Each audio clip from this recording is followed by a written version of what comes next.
ঘুম বুড়ি, এখনো ঘুম ভাঙছে না? হাতটা ঝুলছে নিচ্ছে, এটা এদিকে, এটা এদিকে, বালিশটা ওদিকে, মাথা এদিকে, মুখটাও ঝুলছে।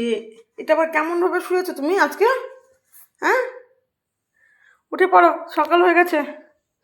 ওতো, ওতো, ওতো। আজকে পাপা চলে গেছে তো কালকে, ওই জন্য আবার মনটা খারাপ হয়ে গেছে। রাত্রিরে ঘুমোয়নি, পাপাকে ধরে ঘুমোই তো, পাপা চলে গেছে, তাই রাত্রিরে ঘুমও হয়নি। খুব দুঃখ মনে, খুব কষ্ট। আচ্ছা, তোমার কোথায় ব্যথা করছে? পাপার জন্য কোথায় ব্যথা করছে? এখানে ব্যথা করছে, ও দেখাই, এখানে ব্যথা করছে। হ্যাঁ, তো ঠিক আছে, হলে হলে হলে হলে হলে ঠিক আছে, ঠিক আছে। ও তো একটু গুড মর্নিং করে দাও সবাইকে। তুমি পড়ে যাবা মা, মাথা ঝুলে থাকতে হয় না। ওঠো, হ্যাঁ, ভালো করে সরো, সরো থেকে সরে সও, সরে সও। ওই বালিশে গিয়ে সও, বালিশে গিয়ে মাথা দাও, সরো।